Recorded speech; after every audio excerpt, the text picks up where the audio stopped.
Hi, everybody. Welcome to Phil and Dave's Excellent Adventures. Just Dave here today. We're talking about the movie Twisters.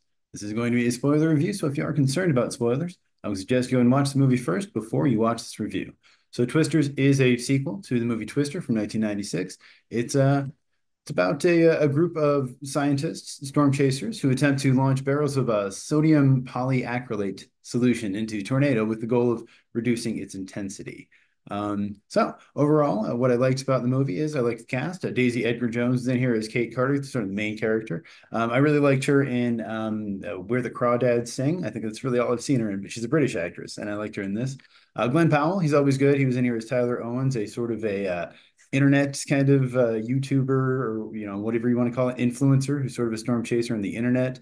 Anthony Ramos is Javi. Her friend Brandon Perea is Boone. I really liked him. He's pretty cool. He did a backflip at some point. I don't know if it was really him or not, but I think it was. I don't know. Either way, that guy was fun. Maura Tierney, I haven't seen her in a while. She was good in this as Kate's mom. Uh, Ben, I also liked him, the British guy. He was funny. It was Harry Hadden-Paton. I've never seen him in anything before, at least that I remember, but he was funny. It's a funny addition having this British guy, this kind of stuffy British dude, like working with these crazy, Southern guys from Oklahoma or wherever. Yeah, there's a good dynamic. I like that. Sasha Lane's good. She's been in a lot of stuff lately. I feel like Kiernan Shipka as like her old storm chaser, and that whole team was fun. David Cornsett Sweat is in here. He's going to be the new Superman. He's Javi's business partner. He's sort of one of the bad guys, one of the antagonists. He doesn't really do much other than kind of yell, but it's fun to see him in here as a bad guy. That's kind of interesting. I really liked Tunde Adebimpe as Dexter and Katie O'Brien as Danny. I really liked Tyler's whole crew. They were a fun group. I thought they were enjoyable. And then Paul Scheer shows up too at the end as a little cameo as the airport traffic police. As soon as I saw him, I was good. Is that Paul Scheer? That was Paul Scheer. That was fun. So yeah, it was good. Overall, I like the cast in this. Cinematography was by Dan Mindel. He's a South African guy. He did like Enemy of the State, Mission Impossible 3, Star Trek, Star Trek Into Darkness, the newer ones.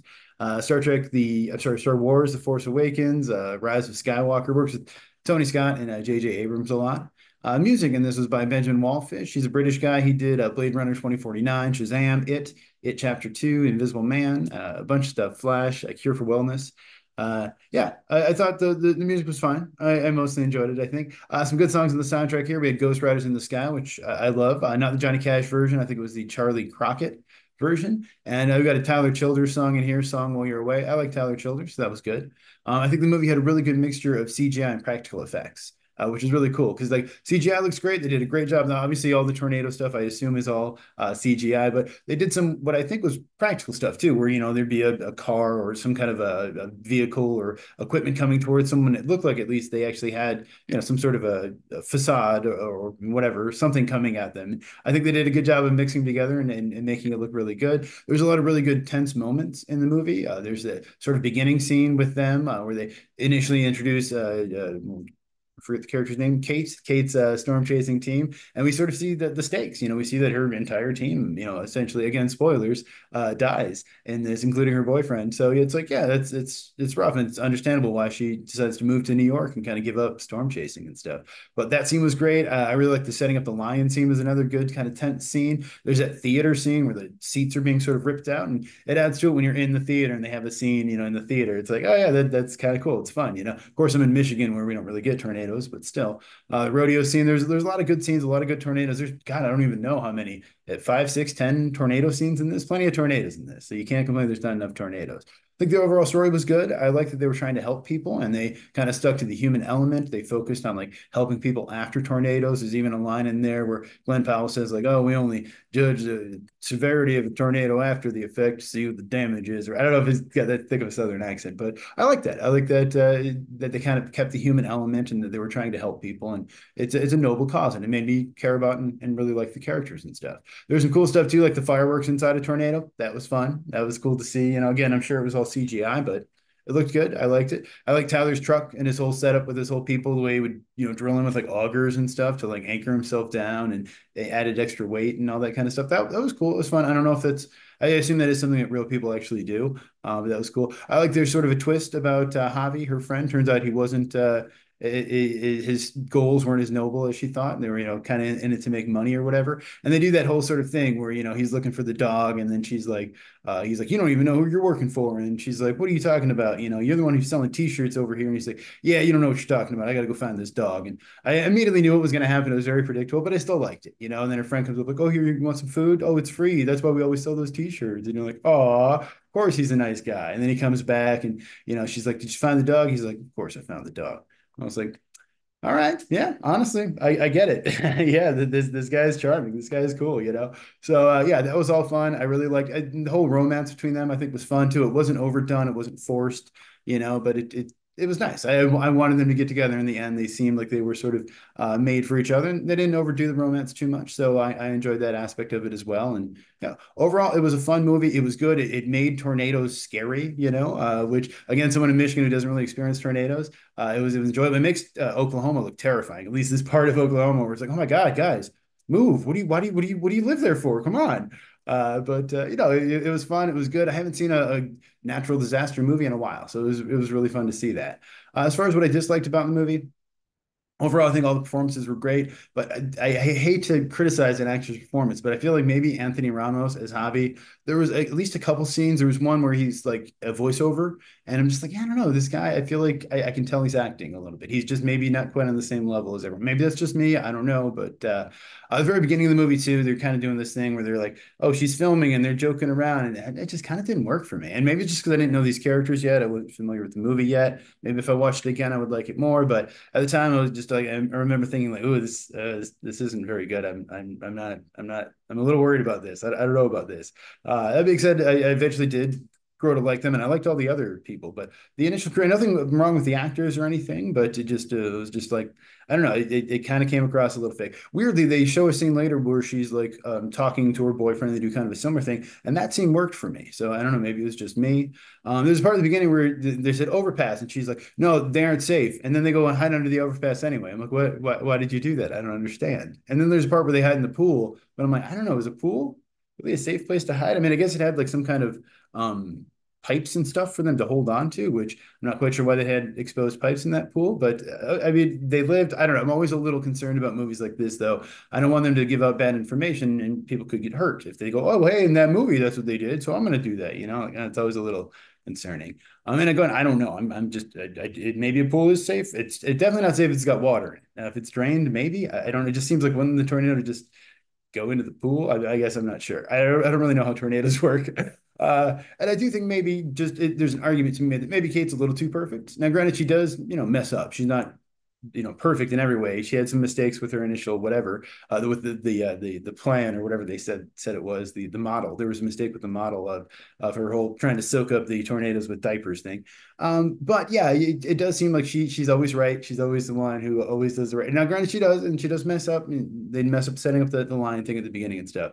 But yeah, at the end, she kind of saves everyone by herself, and it's like, okay, and that's fine. And honestly, if it were a man, maybe I wouldn't bring this up. But I can see some people, the guys on the internet who get upset about this kind of stuff, being like, oh, here's another, Mary Sue, another perfect kind of girl. And again, I'm not saying that, but it would have been nice to maybe give her some sort of character flaws or a little bit more of an arc. She's got an arc, I guess, but it's just I'm not sure. Again, I like the character, but just maybe she was just a little too perfect in some ways. And then there's a part where they're supposed to be in New York, and I'm like, that's not New York. I mean, I've only been to New York once, and it was like 20 years ago, but I'm looking at that going, that is not New York. There's no way that's New York. That's like Oklahoma City. And also, I did not like most of the soundtrack. Honestly, there's one song in particular, I think it was Out of Oklahoma by Lainey Wilson. That's the one where they're playing it when she's like going to her mom's house or whatever. And they play like a lot of the song. And it seemed like for a second it was like a music video. I'm like, am I watching?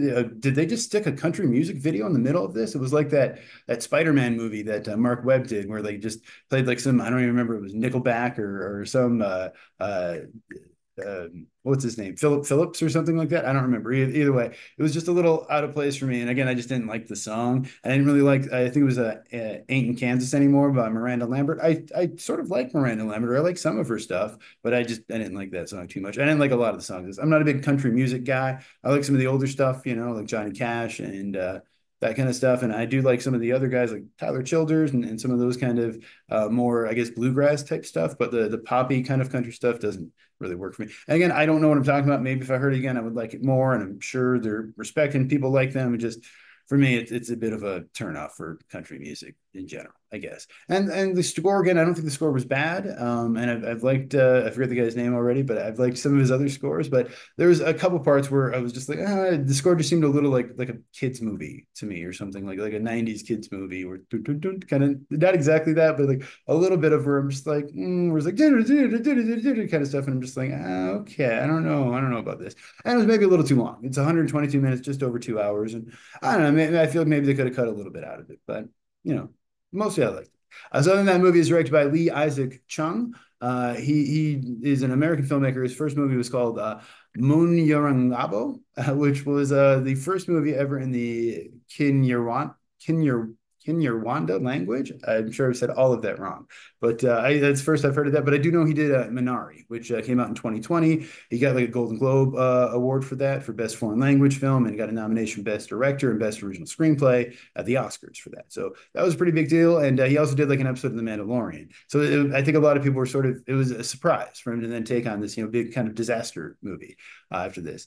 Movie was written by, or screenplay was written by at least Mark L. Smith, who wrote The Revenant, Midnight Sky, Boys in the Boat, and Joseph Kosinski gets a story by credit for he wrote Tron Legacy, Oblivion, Only the Brave, Top Gun Maverick. So yeah, good credits there in both those guys. I think the screenplay is pretty solid on this. Maybe a little predictable, maybe a little too obvious, but still kind of fun. And there is a little bit of a twist there, so it's enough. Budget on this one, 155 to 200 million. It's a big scan there. I know this is one of those movies got affected, like all movies, got affected by the COVID pandemic. So I think it was supposed to, be a bit cheaper, and of course, COVID raised the cost of everything. But the movie's doing pretty well. It's made 123.2 million so far. 80.5 of that is domestic. It was initially projected to do like 40 to 55 million, but then it opened up to like 32 million on its first day, and then got another 10 million. So they raised the projection to like 75 million, and it ended up opening to 81.2 million, which is the best ever opening weekend for a natural disaster movie. So that's pretty cool. Good for them. I'm sure they're stoked about this.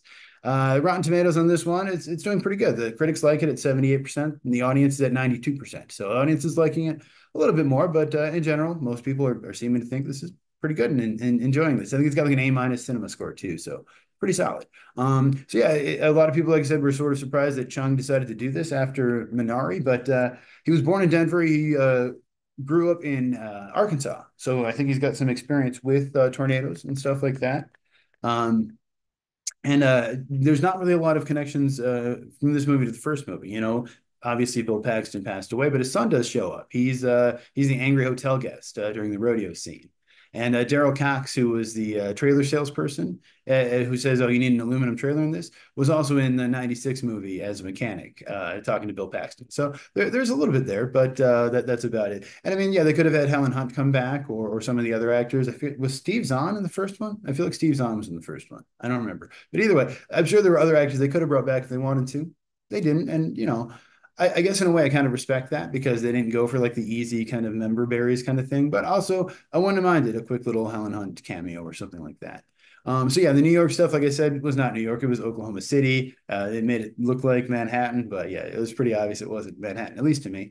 And yeah, the Storm Par, it's the Lion, Tin Man, Scarecrow, and the Wizard. So that was all obviously references to Wizard of Oz, which is funny because there was a trailer for Wicked right before this. So yeah, but and in the original Twister, they did call the things Dorothy. So that is a reference to the original Twister as well. I do know that for a long time, Bill Paxton wanted to make a sequel to Twister, and they never got around to doing it. And of course, he passed away in I think 2017, so they weren't able to. But yeah.